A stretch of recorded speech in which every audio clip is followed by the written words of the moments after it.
Hi hello ನಮಸ್ತೆ ಸ್ನೇಹಿತರೆ, ಎಲ್ಲರಿಗೂ ಕೂಡ ಮತ್ತೊಮ್ಮೆ ನಿಮ್ಮ ಯೂಟ್ಯೂಬ್ ಚಾನಲ್ಗೆ ಪ್ರೀತಿಯ ಸ್ವಾಗತ. ಹಾಗೆ ಯಾರು ನಿಮ್ಮ ಚಾನಲ್ಗೆ ಸಬ್ಸ್ಕ್ರೈಬ್ ಮಾಡಿಲ್ಲ ಸಬ್ಸ್ಕ್ರೈಬ್ ಮಾಡಿ ಅಂತ ಹೇಳ್ತಾ, PDO ಪರೀಕ್ಷೆ ನಿಮಿತ್ತ ನಾನು ಕೂಡ ಊರಿಗೆ ಬಂದಿದ್ದ ಕಾರಣ ನಿನ್ನೆ ನಾನು KS ಪರೀಕ್ಷೆ ಬಗ್ಗೆ ಒಂದು ಅಪ್ಡೇಟ್ ಕೊಡೋಕ್ಕಾಗಿಲ್ಲ. ಸೊ ಇವತ್ತು ಹೇಳ್ತಾ ಇದ್ದೀನಿ. ಏನು ಅಂತಂದರೆ, ನಿನ್ನೆ ನೀವು ಆಲ್ರೆಡಿ ನೋಡಿರ್ತೀರ, ನಮ್ಮ ಅಕ್ಷರ ಟೆಲಿಗ್ರಾಮ್ ಗ್ರೂಪಲ್ಲಿ ಒಂದು ಮಾಹಿತಿ ಇತ್ತು. ಸೊ ಆ ಮಾಹಿತಿಯಿಂದ ತುಂಬ ಜನ ಅಲ್ಲಿ ಅದನ್ನು ನೋಡಿಬಿಟ್ಟು ಗೊಂದಲ ಆಗಿದ್ರಿ, ಏನು ಅದು ವಿಚಾರ, ಏನು ಅದ್ರ ಬಗ್ಗೆ ಕ್ಲಾರಿಟಿ ಒಂದು ಹೇಳಿ ಅಂತ. ಸೊ ಏನಂತಂದರೆ, ಈಗ ಆಲ್ರೆಡಿ ನಿಮ್ಗೆ ಗೊತ್ತು, ಸ್ಫೂರ್ತಿ ಭೈರಪ್ಪನವ್ರು ಅಂತೇಳಿ ಒಂದು ಎಕ್ಸಾಮ್ ಬಗ್ಗೆ ಕೋರ್ಟಲ್ಲಿ, ಧಾರವಾಡ ಕೋರ್ಟಲ್ಲಿ ಒಂದು ಕೇಸನ್ನು ಹಾಕಿರೋದು. ಸೊ ರಿಟ್ ಪಿಟಿಷನ್ ಏನಂತಂದರೆ, ಮರುಪರೀಕ್ಷೆ ಆಗೋದು ಬೇಡ ಅಂತೇಳಿ. ಸೊ ಅದರ ಬಗ್ಗೆ ಕೋರ್ಟ್ ಕೂಡ ಈಗ ಆಲ್ರೆಡಿ ಮರುಪರೀಕ್ಷೆಗೆ ಸ್ಟೇಯನ್ನು ಕೊಟ್ಟಿರೋ ವಿಚಾರ ಕೂಡ ಗೊತ್ತಿದೆ. ಬಟ್ ಸ್ಟೇ ಕೊಟ್ಟಾದ ನಂತರ KPSC ಇದುವರೆಗೂ ಯಾವುದೇ ರೆಸ್ಪಾನ್ಸ್ ಮಾಡಿರಲಿಲ್ಲ. ಸೊ ಆ ಕೇಸ್ಗೆ ಸಂಬಂಧಪಟ್ಟಾಗೆ. ಬಟ್ ಈಗ KPSCಯ ವಕೀಲರ ತಂಡ ಆ್ಯಂಡ್ KPSC ಈಗ ಆ ಒಂದು ಕೇಸ್ಗೆ ಸಂಬಂಧಪಟ್ಟಾಗೆ ಸ್ಟೇ ವೇಕೆಟ್ ಮಾಡಿಸೋದಕ್ಕೆ ಪಿಟಿಷನನ್ನು ಅಪೀಲನ್ನು ಮಾಡಿದ್ದಾರೆ. ಸೊ ಈಗ ಸ್ಟೇ ವೇಕೆಟ್ ಆಗುತ್ತಾ ಇಲ್ವಾ, ಹಂಗಾರೆ ಡಿಸೆಂಬರ್ 29ಕ್ಕೆ ಪರೀಕ್ಷೆ ಆಗುತ್ತಾ ಇಲ್ವಾ ಅಂತ ತುಂಬ ಜನ ಕೇಳ್ತಾ ಇದ್ದಾರೆ.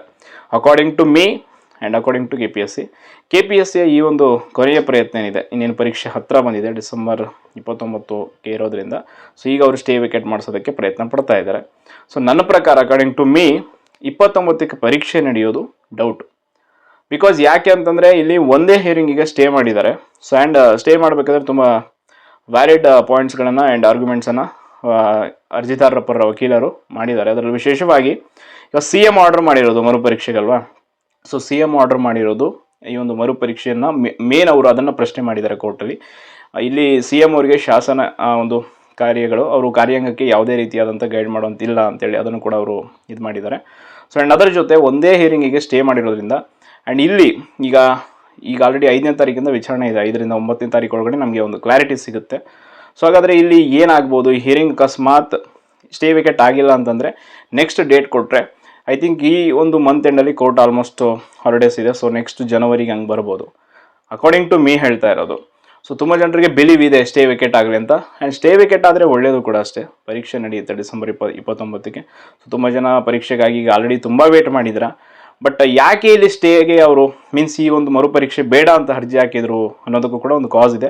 ಬಿಕಾಸ್ ತುಂಬ ಜನ ನಾನು ಕೇಳಿದ್ದೀನಿ, ಒಳ್ಳೆ ಸ್ಕೋರ್ ಮಾಡಿದರು ಪೂರ್ವಭಾವಿ ಪರೀಕ್ಷೆಯಲ್ಲಿ, ಪ್ರಶ್ನೆ ಪತ್ರಿಕೆ ಅದು ಇದು ಗೊಂದಲ ಹೊರತುಪಡಿಸು ಕೂಡ ಕೆಲವರು ಒಳ್ಳೆ ಸ್ಕೋರ್ ಮಾಡಿದ್ರಂತೆ.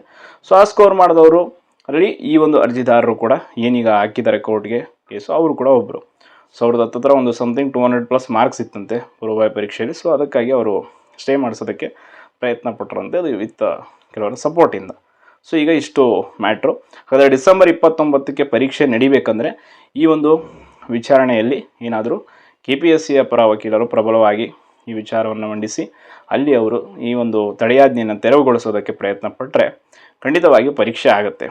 ಇಲ್ಲ ಅಂತಂದರೆ ಖಂಡಿತವಾಗಿ ಪರೀಕ್ಷೆ 29ನೇ ತಾರೀಕು ನಡೆಯೋದಿಲ್ಲ, ಅದಂತೂ ಫಿಕ್ಸು. ಸೊ ಹಾಗಾದರೆ ಈಗ ನೆಕ್ಸ್ಟು ಈ ವಿಚಾರಕ್ಕೆ ಸಂಬಂಧಪಟ್ಟಾಗೆ ಮರುಪರೀಕ್ಷೆ ಆಗೋದೇ ಇಲ್ವಾ ಅನ್ನೋದೇನಿಲ್ಲ, ಮರುಪರೀಕ್ಷೆ ಆಗೇ ಆಗುತ್ತೆ.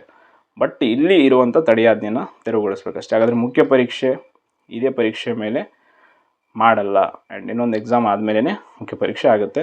ಸೊ ಸದ್ಯಕ್ಕೆ ಇಷ್ಟು ಮಾಹಿತಿ ಇದೆ. ಆ್ಯಂಡ್ ಇದರ ಜೊತೆ ಇನ್ನೂ ಏನಾದರೂ ಹೆಚ್ಚಿನ ಮಾಹಿತಿ ಈ ವಿಚಾರಕ್ಕೆ ಸಂಬಂಧಪಟ್ಟಾಗೆ ಬೇಕಿದ್ರೆ ದಯವಿಟ್ಟು ಕಮೆಂಟ್ ಮಾಡಿ ತಿಳಿಸ್ಕೊಡ್ತೀನಿ ಅಂತ ಹೇಳ್ತಾ, ಯಾರು ನಿಮ್ಮ ಚಾನಲ್ಗೆ ಸಬ್ಸ್ಕ್ರೈಬ್ ಮಾಡಿಲ್ಲ ಸಬ್ಸ್ಕ್ರೈಬ್ ಮಾಡಿ. ಧನ್ಯವಾದಗಳು.